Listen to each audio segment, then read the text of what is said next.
Tout d'abord, je voudrais dire que je suis très heureux de participer aujourd'hui au lancement de l'émission Okapi École qui découle du plan national de réponse éducation aux conséquences du Covid du ministère. Je voudrais aussi naturellement remercier le ministre d'État pour l'investissement et les efforts des cadres du ministère tout au long de ce processus, ainsi que la radio Okapi pour cette invitation et son engagement citoyen sans hésitation. De nouveau, je pense que l'enseignement à distance, aujourd'hui, dans les conditions que l'on connaît, est indispensable pour assurer la continuité éducative des enfants en ces temps de fermeture des écoles, afin de permettre aux 18 millions d'enfants et d'adolescents en manque de cours de clôturer cette année et de bénéficier ainsi de leur droit à l'éducation, mais aussi pour faire passer un certain nombre de messages de prévention par rapport au Covid-19.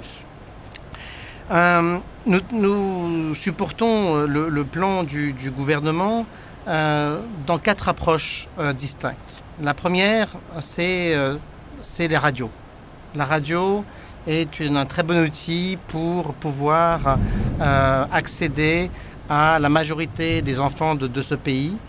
Et donc aujourd'hui, c'est très important ce lancement de promouvoir Okapi École pour qu'un certain nombre d'enfants puissent écouter les cours et finir l'année. Le deuxième support, c'est un support qui existe déjà d'ailleurs, c'est la TV scolaire. Éduc TV existe et continue depuis longtemps à diffuser. Et donc nous allons supporter ici le gouvernement sur une plateforme en communication digitale pour qu'on puisse retrouver les cours de la télévision et des radios d'une façon différée. Et cela nous semble très important. Et enfin, le dernier point qui me paraît aussi très important, c'est de pouvoir... on a, avec le gouvernement, travaillé d'une façon très forte sur des livrets de devoirs aux élèves en format papier et que nous sommes en train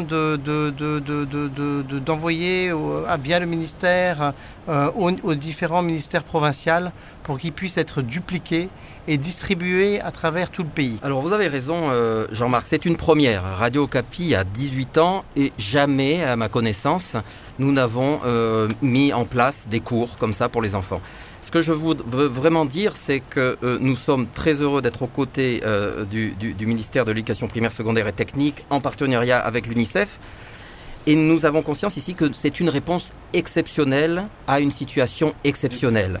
C'est donc une première pour nous et c'est une belle aventure parce que, comme vous le savez, Radio Okapi, c'est la fréquence de la paix. Nous souhaitons servir la paix et la stabilité. Je crois que nous le faisons au quotidien. Et permettre à des millions d'enfants, les aider à apprendre, à faire ce travail d'éducation, nous pensons que c'est aussi travailler pour la paix, c'est aussi travailler pour la stabilité. Alors voilà, on nous a demandé cela il y a quelques jours, nous avons beaucoup travaillé, nous sommes heureux d'être les premiers, encore une fois, au service du ministère en partenariat avec l'UNICEF.